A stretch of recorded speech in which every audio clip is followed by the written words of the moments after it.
Subscribe करें और bell दबाएं ताकि कोई खबर रह न जाए।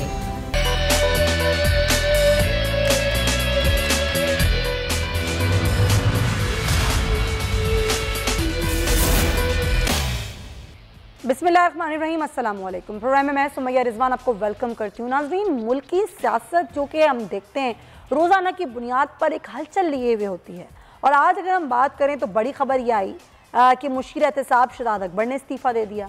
लेकिन एक और बड़ी खबर आ गई है जिस पर आज सबसे पहले प्रोग्राम में हम बात करेंगे कि तब्दीली तो आ रही है, लेकिन हुकूमत जो कि नवाज शरीफ की वापसी के लिए खासी मुतारिक है, जिसमें अब अटॉर्नी जनरल की जानिब से नवाज शरीफ की वापसी के जो जामिन यानी कि शहबाज शरीफ उनको ख़त लिखा गया है, और इस ख़त में लाहौर हाई कोर्ट में दी गई जो उनकी गारंटी थी उसका भी हवाला दिया गया है।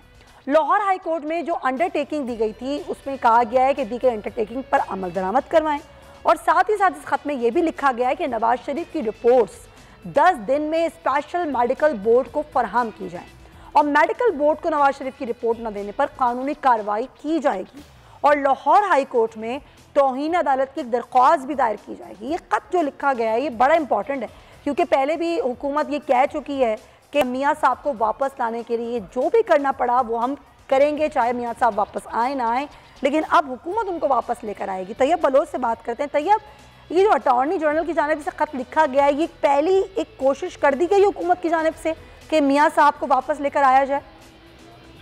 जी बिल्कुल ऐसा ही है। अटॉर्नी जनरल खालिद जवेद ने जो है वो बाज़ाब्ता तौर के ऊपर शहबाज शरीफ को जो है वो खत लिखा है, और खत में उन्होंने वाज़े तौर के ऊपर ये मौक़िफ़ अपनाया है कि चूंकि आपकी जमानत के ऊपर नवाज शरीफ जो है वो इलाज की घर से बाहर गए हैं, और लाहौर हाई कोर्ट के अंदर आपने बयान हल्फी जमा कराया था जिसमें आपने ये गारंटी दी थी कि जब अदालत जो है वो नवाज शरीफ को बुलाएगी तो वतन वापस आ जाएंगे। तो अटॉर्नी जनरल ने वाज़े मौक़िफ़ इख्तियार किया है कि अब इतना अर्सा गुजरने के बावजूद नवाज शरीफ अभी तक वापस नहीं है, और ना उनकी मेडिकल कंडीशन का हमें पता चल रहा है। आप चूंकि जामिन है और जिम्मेदारी आप पर फैज होती है, तो आप जो है बराए मेहरबानी जो है वो नवाज शरीफ की जो मेडिकल रिपोर्ट्स हैं वो पहले हमें सबमिट कराएं, और इस वक्त हुकूमत का जो मेडिकल बोर्ड है वो नवाज शरीफ की मेडिकल रिपोर्ट्स का जायजा लेगा और उनकी तिब्बी कंडीशन का पता देख कर उसके बाद ही फिर आगे की कार्रवाई की जाएगी, और तौहीन अदालत की दरख्वास्त भी लाहौर हाई कोर्ट में दायर। शुक्रिया आपका तैयब बलोच। तो ये सारी सिचुएशन है नाज़रीन, और वज़ीर आज़म इमरान खान को शुजात ने भी एक मशवरा दिया, बल्कि ये कहा कि आप खबरदार रहें अपने मुशीरों से और मुआवरे खुसूसी से, क्योंकि ये एक एंगल बनाते हैं और ये एंगल बना के वज़ीर आज़म को पेश करते हैं। लेकिन वज़ीर आज़म जो कि खबरदार और कहने का और होशियार कहने का किसको कह रहे हैं, और कल उन्होंने जो बयान दिया उन्होंने कहा कि मैं ये कह रहा हूँ कि मैं बहुत ख़तरनाक हो सकता हूँ, अगर मैं इस हुकूमत से निकला तो मैं बहुत ख़तरनाक साबित हूँगा। ये बयान उन्होंने दिया और उस पर एक नई बहस छिड़ पड़ी है। क्या कहा था उन्होंने, पहले जरा आपको वो सुनवाते हैं। खबरदार करना चाहता हूँ, अगर मैं गवर्नमेंट से बाहर निकल गया मैं आपके लिए ज़्यादा खतरनाक हूँ। अभी तक तो मैं चुप करके या ऑफिस में बैठा होता हूँ और तमाशे देख रहा होता हूँ। मैं अगर सड़कों पे निकला आया ना तो आपके लिए छुपने की जगह नहीं होगी। ऑपोजिशन लीडर है जनाब, आप इससे मिलते नहीं है, हाथ नहीं मिलाते, इससे बैठते नहीं है। मैं इसको ऑपोजिशन लीडर नहीं समझता, मैं इसको कौम का मुजरिम समझता हूँ। जी, तो ये इमरान खान साहब कहते हैं मैं ऑपोजिशन लीडर को ऑपोजिशन लीडर नहीं समझता, ये मुजरिम है, मैं इनसे हाथ क्यों मिलाऊंगा। इस तमाम सूरत में बात करेंगे। मैं ज्वाइन करें पाकिस्तान तहरीक इंसाफ से शौकत बसरा साहब, पाकिस्तान मुस्लिम लीग नून से हमारे साथ राना एहसान साहब, और पाकिस्तान पीपल्स पार्टी से कादिर खान मंदुखेल साहब। तमाम हजरात का बहुत शुक्रिया प्रोग्राम में वक्त देने के लिए। सबसे पहले तो ज़रा आपसे बात करना चाहूँगी राना साहब, अब मेरे ख्याल में तो ये अपोजिशन को ही मुखातिब करके वज़ीर आज़म ने कहा है कि जी अगर मैं निकल गया, हुकूमत से बाहर आ गया तो मैं आपके लिए बहुत ख़तरनाक हो जाऊंगा। बार बार आप लोग कहते हैं कि जी आप लोग जाएं, आप इस्तीफ़ा दे दें वज़ीर आज़म, आप छोड़ दें ये कुर्सी। वज़ीर आज़म बन के इमरान खान ये समझते हैं कि मैं इतना ख़तरनाक नहीं हूँ, जितना ख़तरनाक मैं अपोजिशन की सूरत में हूँगा, और जब वो अपोजिशन में थे तो वाकई उन्होंने सबको तिगनी का नाच नचाया हुआ था। तो आपको ये लगता है कि वाकई ये खुद मुश्किल होने वाली है, और इस पैगाम को आप लोग कैसे देख रहे हैं? बिस्मिल्लाहिर्रहमानिर्रहीम। जब वजीर आजम इमरान खान ऑपोजिशन में थे तो 100 बंदे होते थे, 100 भी नहीं होते थे उनके धरने के अंदर, लेकिन 24 जो चैनल्स 25 चैनल्स होते थे मीडिया के वो उनको दिखा रहे होते। नहीं सर, ऐसी बात नहीं करें सर, मैंने भी वो उस वक्त कवर किया है, 100 बंदे तो नहीं होते थे, लेकिन ऐसे टाइम बहुत वक्त ऐसा होता था कि कोई बंदा भी नहीं होता था, लेकिन फिर भी उन धरनों से हुकूमत नहीं गिरी थी। तो इमरान खान तब भी खतरनाक नहीं थे। इमरान खान बैसाखियों के जरिए एक हाइब्रिड निजाम के जरिए एक प्लान के तहत वजीर आजम बने। हमें कोई खतरा नहीं था जब ऑपोजिशन में थे। उसके बाद जब ये वजीर आजम बन गए तो 3.25 साल 3.5 साल गुजर गए, अब उनको वजीर आजम बने हुए। उन्होंने ऑपोजिशन हमारे एक एक लीडर को जेल में डाला। अपना उन्होंने शौक पूरा किया, केस था नहीं था, हीरोइन थी नहीं थी, कोई करप्शन थी नहीं थी, उन्होंने ये नहीं देखा। लेकिन उन्होंने शहजाद अकबर के जरिए अपना शौक पूरा किया। उन्होंने एक और नैब के जरिए और FIA के जरिए और एंटी करप्शन के जरिए उन्होंने सब अपना शौक की। लेकिन आप लोग तो खतरनाक नहीं है ना हुकूमत के लिए, ये हुकूमत तो आप लोग तो घर नहीं बेच पा रहे। सुमैया, उसके बाद जब वो कुछ साबित नहीं कर सके, उनको शर्मिंदगी का सामना करना पड़ा। एक एक करके लीडर बाहर आया और जिन क्लीन चिट के साथ आया, जो जजमेंट्स के साथ आया कि कोई चीज साबित नहीं हो सकी, वो आपके सामने। और इनका जो कह लें कि इनका जो पत्ता था शहजाद अकबर, वो फेल हो गया। और फिर तो खतरा तो मैं समझता हूं कोई नहीं। अब खतरा किसके लिए? इमरान खान तो पाकिस्तान की मईशत के लिए बहुत बड़ा खतरा है। अच्छा। पाकिस्तान एक आम आदमी, जो मिडिल क्लास का एक आम आदमी है, उसके लिए बहुत बड़ा खतरा है।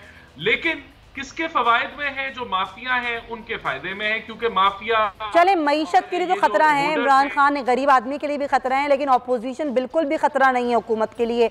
ये बात क्या तय हो चुकी है? जरा मैं ये बात कादिर खान मंदुखैल साहब से पूछ लूँ, क्योंकि अब आप तो फरवरी में एक बड़ी रैली निकालने जा रही है पीपल्स पार्टी। अब उस रैली को कौन कौन ज्वाइन करता है, कौन कौन नहीं ज्वाइन करता, लेकिन पीपल्स पार्टी इस एहतजाजी तहरीक को कितना बड़ा बनाएगी? मंदुखैल साहब, पीपल्स पार्टी का क्या प्लान है? किस तरह हुकूमत को घर भेजना है? क्योंकि इस्तीफों से, लॉन्ग मार्च से, धरने से तो हुकूमत घर नहीं जाती, फिर कैसे जाती है हुकूमत घर? देखिए, अगर आप एहतजाज की बात करें तो मैं अभी अपने हल्के बल्दिया टाउन NN249 से ट्रैक्टर सूरत में कैद आज़म मज़ार पहुंचे, वहाँ जो कराची डिवीजन की हमारी तकरीब थी। और पिछले महीने अगर आप देख ले तो हमने 10 दिसंबर, 17 दिसंबर और 27 दिसंबर को हमने जलसे जुलूस किए। तो उसके बाद अभी हमारा महंगाई के खिलाफ आने वाला 30 जनवरी को भी हमारा मुजाहरा है कराची में, और उसके बाद 27 को है। हमें ज्वाइन कोई करे या ना करे, हमें पाकिस्तानी आवाम की दर्द महसूस हो रही, हम आवाम में से हैं और आवाम के नफ्स पे हमारे आता है और हम जानते हैं। बाकी कोई ज्वाइन करे नहीं करे, मैं तो PDM के दोस्तों से भी आपकी तौर से कहना चाह रहा हूँ, मुस्लिम लीग उनके दोस्तों से भी, कि महंगाई हाज है। 4 महीने बाद इजाज करने का मतलब नहीं है। आप आइए, हमें ज्वाइन करें। अगर आपको हमारे 27 फरवरी पे कोई एतराज़ है तो हम 26 कर देते हैं, एक आध दिन आगे पीछे कर देते हैं, उसको फर्क नहीं पड़ता, ताकि आपकी बात भी रह जाए। लेकिन हम ये बात होता है कि हमने निकलना है। अच्छा, मुलाकातें तो हुई हैं इस हवाले से और बातचीत भी चल रही है, तो कोई खातिर ख्वाह नतीजा निकला कि PDM की जमातें भी ज्वाइन कर लें पीपल्स पार्टी को? नहीं, PDM की तो ANP तो मेरे ख्याल में हमारे साथ हमारी फितरी एहतियात है, और हम पख्तूनख्वा में भी आइंदा इलेक्शन में ANP के साथ हमारी बात चल रही है। अच्छा। हम शायद पख्तूनख्वा की बल्दियाती इलेक्शन में हम उसके साथ एहतियात कर मुस्लिम लीग लें। नून से क्या बातचीत हुई है आप लोगों की?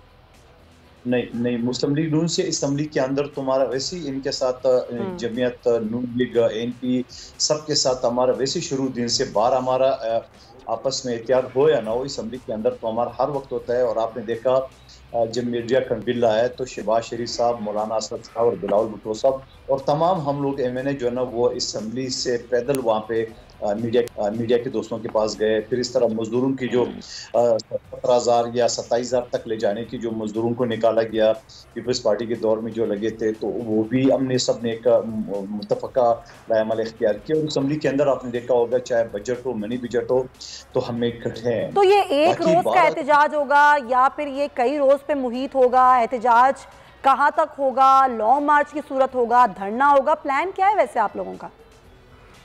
देखिए, हमारा भले प्लान अगर ये वो अभी ये डिसाइड नहीं हुआ है। अच्छा। मेरी क़यादत फैसला की, लेकिन भले हमारा हम सिर्फ इस्लामाबाद को उंगली टच करके आ जाए, हाँ। इतने भी करें, तो फिर आप मुझे बताओ हुकूमत क्यों परेशान है?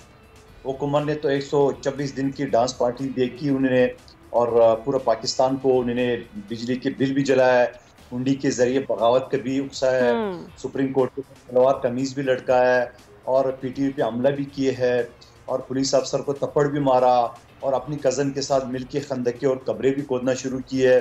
तो फिर क्या हुआ?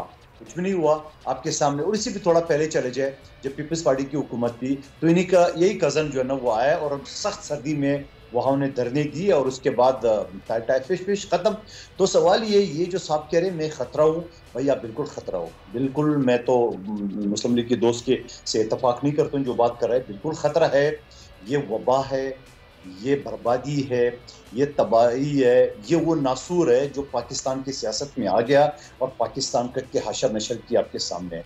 जो ये कंटेनर पे चढ़ के जब पेट्रोल की बात करते थे, जब महंगाई की बात करते थे, और मैं IMF के पास जाऊं तो मैं खुदकशी कर लूँगा, मैं ये मशवरा नहीं दूंगा। खुदकशी आराम है, यकीनन वो रस्सी ढूंढ रहा होगा, लेकिन मैं उसको मशवरा नहीं दूंगा क्योंकि खुदकशी आराम है। तो आप मुझे बताओ, जो बातें उन्हें कंटेनर पे की है वो तो अभी उसकी मुँह पे आ रही सारी लग रही है। और अब ये खतरा बन जाएगा, क्या बनेगा, एक और डांस पार्टी शुरू हो जाएगा, वो सारी रात जो है ना वो डांस होता रहेगा और नाच गाने होते रहेंगे और सुबह ये सोते रहेंगे, फिर रात को फिर आ जाएंगे।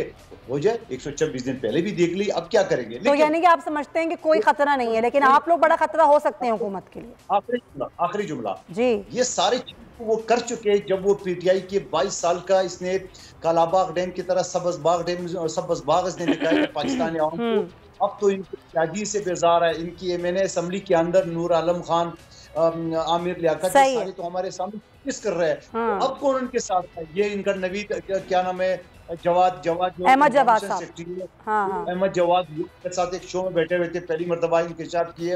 अब तो इनकी अपनी लोग उनसे बेजार है। यहाँ कराची में तो PTI को नाम लेने वाले नहीं है। चले मैं ये बात पूछ लेती हूँ ना, ये तो ज्यादा बेहतर हुकूमती नुमाइंदा बताएं। चले वो तो आपसे बाद में पूछते हैं कि कौन कौन लोग आपसे भी राब्ते में। बसरा साहब, मुशीर, मुआविन खुसूसी, फिर अपने लोग MNAs MPA सब छोड़ के जा रहे हैं, क्या हो क्या रहा है? पार्टी के अंदर से बगावत हो रही है या खुद इमरान खान साहब नाराज हो गए हैं लोगों से? क्या हो क्या रहा है? कि ये भी सुनने में आ रहा है कि अभी मजीद मुआविन खुसूसी के इस्तीफे आने बाकी हैं। सुमैया, अभी मैं ये दोनों अपोजिशन की पार्टियों की गुफ्तगू और उनके नुमाइंदों को सुन रहा था कि जब ये गुड गवर्नेंस और करप्शन पे भाषण देते हैं, ये टीटीज़ वाले, गोले वाले, पापड़ वाले, दिहाड़ीदार, जिन लोगों ने दिहाड़ियाँ लगाई हैं, तो ये क़यामत की निशानी है। तो क़यामत, मुझे तो लगता है क़यामत आ ना जाए और आपका जो बोल चैनल है वहाँ बैठ के कितनी दीदा दलेरी के साथ, अभी मैं पीपल्स पार्टी वाले ये भाई को सुन रहा था, इस तरह भाषण दे रहे थे। मैं खुद पीपल्स पार्टी में रहा हूँ यार, मैंने पता तो किहड़ी दिहाड़ियाँ लाते और तुम की किया है। अच्छा, इस तरह बात कर रहे थे मासूम बन के कि जैसे ये पहली दफ़ा इक़्तिदार में आए हैं। तो चार बारियाँ लेने वालों, चार बारियाँ लेने वालों, सबर, मैं दरम्यान में बोला नहीं हूँ। अब आप तकलीफ जरा करेंगे, मेरी सुनेंगे। नहीं, मैं पूछ रही हूं, आप पार्लियामेंट MNA हैं, आपको मैनर्स होने चाहिए। मैंने आपको इंटरप्ट नहीं किया, आप दोनों को मैनर्स होने चाहिए। नहीं, मैं सवाल कर रही हूं। सबर करो आप जरदारी के चहेते, जरा सुन लो। ये देखिए कदर मंदोखेल साहब, आपको मैंने इंटरप्ट नहीं किया, मेरे ख्याल में आपको मैनर्स होने चाहिए। मंदोखेल साहब, आपको मैनर्स होने चाहिए। ठीक है मंदोखेल साहब, अपनी बात आपको मैनर्स होने चाहिए। आप बोले, मैं बोला नहीं हूँ, जरा सुने। अच्छा, ये जो कादर मंदोखेल साहब अभी मुझे और कौम को भाषण दे रहे थे ना, सर आपसे क्या हो गया आपको? मैं वही कह रहा हूँ, ये इंटरप्ट ना करे ना, ये इंटरप्ट ना करे, मैं बात कर लूँ जरा। अच्छा सुमैया, मैं गुजारिश मैं ये कर रहा हूँ कि अंदाजा करें कौन भाषण देते हैं। जिन्होंने लुट के इस मुल्क का बेड़ा गर्क कर देता है, वो भाषण देते हैं कि जी यहाँ बड़ी करप्शन है, यहाँ बड़ी बैड गवर्नेंस है। इनसे पूछे ना, वो सिंध जहाँ आप 15 साल से हुकूमत में है, वहाँ तो दूध और शहद की नहरें बह रही हैं, वहाँ तो महंगाई नहीं है, वहाँ दूध, आटा, चीनी, घी सब कुछ सस्ता है। और जान दो यार, पैर बन के झूठ बोल दो, कम से कम झूठ तो ना बोला करो इतने नेशनल टेलीविजन चैनल पे बैठ के। और दूसरी बात सुमैया, देखें पार्टियों के अंदर लोग आते भी हैं, चले भी जाते हैं, कोई लोग इस्तीफा भी दे जाते हैं, कोई नए लोग आ जाते हैं उनकी जगह। ये तो कोई मेरे ख्याल में ऐसी बात नहीं है, लेकिन आप अंदाजा ये करें कि ये जो दिहाड़ीदार तबका है, टीटियों वाला, गोलों वाला, पापड़ वाला, ये किस तरह कल के छलांगे लगा रहे हैं, पता नहीं साड़ी बारी आ जानी है। और भाई आप लोगों की बारियों ने तो पाकिस्तान का बेड़ा गर्क किया है। अब जब ये गरीब की बात करते हैं, जब ये मजदूरों की बात करते हैं, सर इनको तो छोड़ देना, बसरा साहब ये लोग तो नहीं कर रहे गरीब की बातें। आप लोगों ने गरीबों के साथ क्या किया? सुमैया, मैं एक बात मुकम्मल कर लूं, आप बताएं। इनको थोड़ी सी शर्म आनी चाहिए कि अगर आप लोग भी साथ गरीब हो जाते आप लोगों के ये अरबों खरबों की जायदादें कम हो जाती, आपको भी महंगाई का असर पड़ता तो आपके मगरमच्छ के आंसू समझ आते थे। अब देखिए महंगाई, आज प्राइम मिनिस्टर ने कल क्या कहा है कि मुझे रात को नींद नहीं आती तो एक वजह से नहीं आती, वो है महंगाई। और ये महंगाई आपका क्या ख्याल है कि ये 3.5 साल में हो गई है? सर उन्होंने एक और जो 4 बारियां लेने वाले ये जो बनारस मीडिया प्रोपेगेंडा करता है। सर आप बता दें महंगाई नहीं है, मैं बात मुकम्मल करता हूँ बात को कि महंगाई है। देखिए मैं बात मुकम्मल करता हूँ। सुमैया ये जो बनारसी ठग बैठे हैं ना आपके चैनलों पे आके, जो कहते हैं कि जी बेड़ा गर्क हो गया पाकिस्तान का, मैं फिर कहता हूँ कि 70 साल में ये आमरीत रही है, ये पार्टियां रही हैं। सर एक सेकंड मैं चाहूंगी, सर तमाम इदारों को तबाह बर्बाद बहुत अच्छा कीजिए, और दूसरी तरफ सुन कि कल वजीर आजम ने कहा कि आप फिर जरा इस महंगाई पर हम बात कर लेते हैं। जी सुनवाइएगा। सबसे बड़ा मेरे लिए अगर आप कहें ना कि एक चीज़ जो मुझे कई दफ़ा रातों को जगाती है वो सिर्फ महंगाई है। हमारे पास बड़े अच्छे अच्छे इस मुल्क में सहाफ़ी हैं, लेकिन बदकिस्मती से ऐसे भी हैं जो सारा वक्त मायूसी फैला देते हैं। महंगाई इस वक्त दुनिया का फिनोमेना है। बिल्कुल दुनिया का फिनोमेना है, पूरी दुनिया में महंगाई है, लेकिन दुनिया में जो फीकस आमदनी है वहाँ के लोगों की वो यहाँ के लोगों से कहीं ज़्यादा है। अगर हम बात करें कि जी दुनिया में जो है वो गैस का बहरान है, दुनिया में बिजली सस्ती भी है, यहाँ पर क्या सस्ता है, यहाँ पर क्या महंगाई में कमी की गई है, यहाँ फीकस आमदनी बढ़ाने पर, लोगों का रोजगार बढ़ाने पर कौन सी हुकूमत ने तवज्जो दी है इस 3.5 साल के दौर में? बसरा साहब देखिए मैं आपको फिर आपने मेरे देखिए मैंने जो प्राइम मिनिस्टर की बात आपको कही, उन्होंने एक फैक्चुअल बात है कि जो आम आदमी है, जो दिहाड़ीदार है, जो मजदूर है, जो सैलरी वाला है, जो महीने के महीने अपनी तनख्वाह लेके अपने बच्चों का पेट पालता है, उनके लिए मसाइल हैं, उनके लिए मुश्किलात हैं। कोशिश कर रहे हैं हम लोग कि जो मुख्तलिफ सेक्टर्स हैं वहाँ पर हम लोग कुछ तो वो हेल्थ कार्ड हो, वो डायरेक्ट सब्सिडाइज कर रहे हैं चीज़ों को, वो कामयाब जवान प्रोग्राम हो, लेकिन उसके असरात जितने पहुंचने चाहिए नहीं पहुंच रहे। अच्छा जो जिम्मेदार की बात की थी रात प्राइम मिनिस्टर साहब ने, मैं भी छोटा मोटा किसान हूँ, मेरी भी छोटी मोटी जिम्मेदारी है। सर मैं किसान पे आती हूँ, मुझे इस पे पूरा प्रॉपर सेगमेंट करना है सर।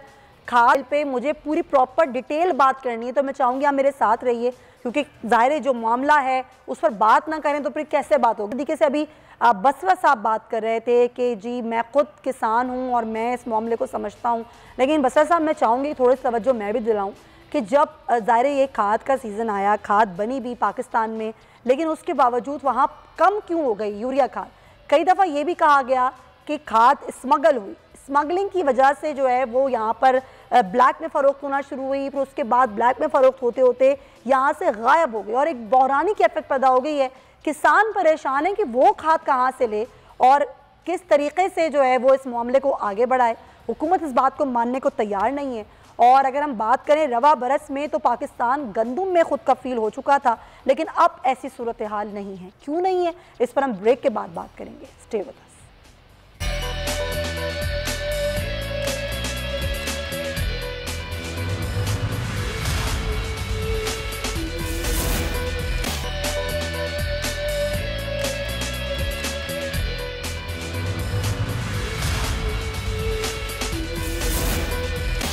वेलकम बैक नाजरीन। और खाद बहरान से पहले बात करना चाहेंगे दोबारा, जहां लाहौर प्रेस क्लब के सामने एक नामालूम अफराद की फायरिंग और कैपिटल टीवी के सहाफ़ी इस पर जाँ बहक हो गए हैं।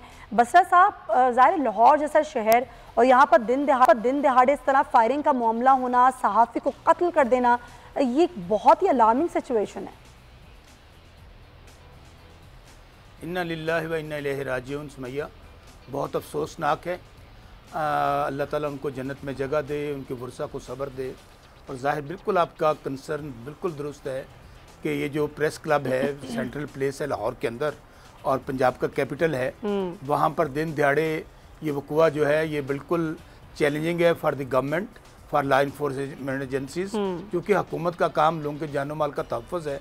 अभी डिटेल सारी सामने आ जाती हैं तो इसके ऊपर फिर दोबारा बात कर सकेंगे, लेकिन इंशाल्लाह यकीन दिलाता हूँ बतौर हुकूमत के नुमाइंदे कि जो कातिल हैं उनको पकड़ा भी जाएगा और उनको कैफरे किरदार तक भी पहुँचाया जाएगा।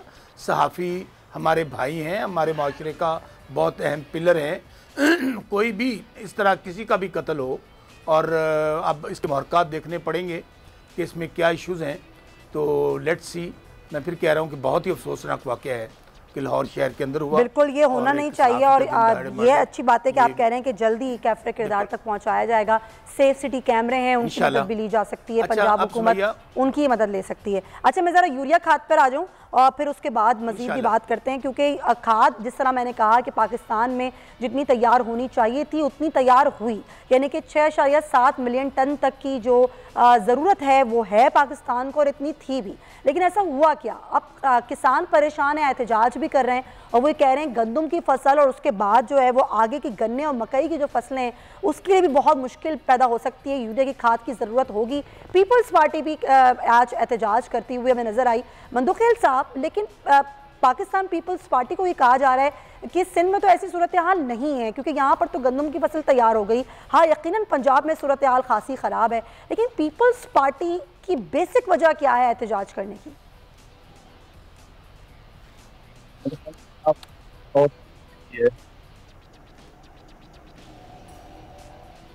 जी मंदोखेल साहब की आवाज़ मुझे नहीं आ रही। आवाज़ आ रही है? बिल्कुल अब आ रही है सर, प्लीज़ कंटिन्यू। मैंने कहा मेरे ख्याल में आप कोई राशन की दुकान में आज तक नहीं गई है। अच्छा, ना चीनी का पता, ना आपको। क्यों नहीं पता सर? क्या मैं नहीं राशन लेती? आप मुझे एक बात बताओ, अगर पता है तो आप ये क्यों पूछ रही है कि ये लोग बढ़ रहे हैं, महंगाई का ये सूरत हाल है, ये सारी चीजें है, तो यकीनन इस चीज के लिए देखिए, मैं अभी 7 महीने पहले मुंतखब हुआ हूँ कराची से। मैंने मेरी तो जाती अगर ख्वाहिश ले ले तो मैं तो चारों हुकूमत 5 साल पूरे करे और ताकि मैं भी कुछ काम कर सकूँ। नहीं, मेरा सवाल तो आपसे ये था ना, ये मसला तो बहुत पहले से चल रहा है, आज ही आप लोग क्यों एहतजाज कर रहे हैं? ये सवाल है मेरा। अच्छा, मैं दोबारा कह देता हूँ कि आज मैं वो नहीं कर रहा हूँ, आज मैं नहीं कर रहा हूँ। मैंने आपको थोड़ी देर पहले ब्रेक से पहले आपको गिनवाया कि हमने सिर्फ दिसंबर के महीने में 3 प्रोग्राम किए हैं। 27 तारीख को बीवी शहीद का वो था, उस हवाले से हमने पूरे पाकिस्तान पे जलसा किया है और ये न्यूज़ हमने उठाया। और फिर 17 तारीख को और 10 दिसंबर आलमी यूम इंसानी हुकूक के मौके पे। और आज जो आपके प्रोग्राम में अभी आपसे मुखातिब हूँ, मैं अभी भी ट्रैक्टर मार्च जहाँ किसानों के लिए, जहाँ किसानों जो बसरा साहब बता रहे हैं, मैं खुद भी किसान हूँ, तो आपने उनसे वो सवाल नहीं किया है। मैं भी करूँगी। ये बताओ कि पीपल्स पार्टी के दौर में तो सस्ती थी। नवाज शरीफ साहब की आखिरी दिनों में काती 2400 रुपए की, आज 9,500 रुपए ब्लैक में मिल रही है। और मैं आपसे गलत बात कर रहा हूँ या झूठ बोल रहा हूँ तो आप अपने कैमरामैन बसरा साहब जरूर आपको बताएंगी। जी बिल्कुल, बसरा साहब से पूछती हूँ 2400 क्या सर? अब तो मिल ही नहीं रही है ना बोरी। पूरे पाकिस्तान में किसान जो ना सरापा एहतजाज है, और उसकी वजह ये है कि खाद ब्लैक में भी नहीं मिल रही, यानी 2400 वाला 9,500 रुपए ब्लैक में नहीं मिल रही। बिल्कुल आप सही कह रहे हैं। दूसरी बात, महंगाई के सूरत हाल आपके सामने है। पीपल्स पार्टी के दौर में जहाँ बसरा साहब हमारे लिए नारे लगाते थे, जी भुट्टो के अगली बारी फिर जरदारी, और स्टेज पे धक्के मारते हुए अपने जगह बनाते थे, उस वक्त पीपल्स पार्टी आलमी मंडी में $147 फी बैरल थी पेट्रोल, और हम सब्सिडी दे रही थी आवाम को और 106 रुपये में दे रहे थे।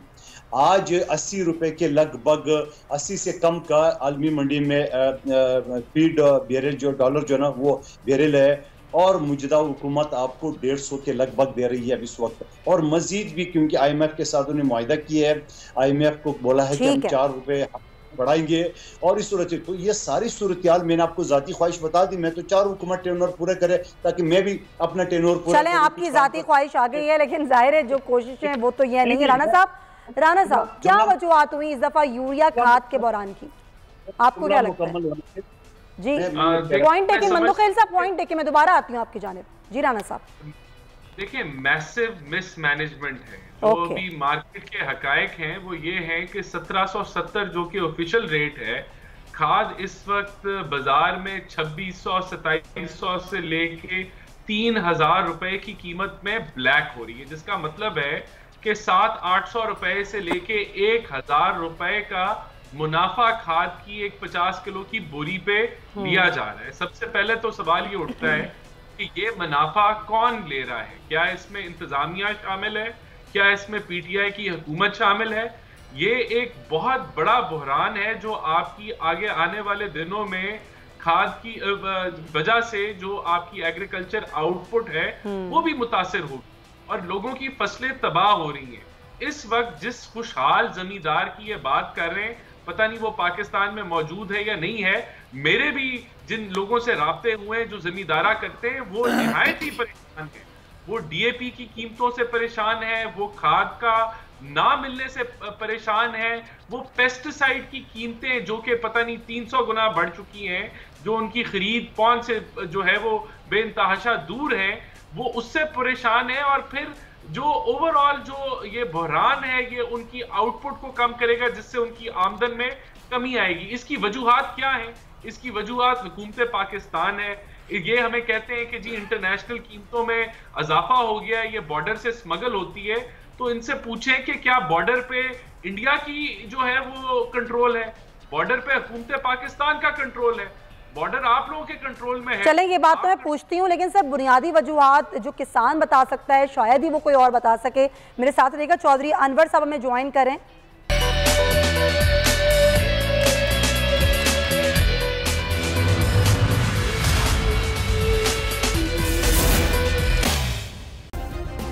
सब्सक्राइब करें और बेल दबाएं ताकि कोई खबर रह न जाए।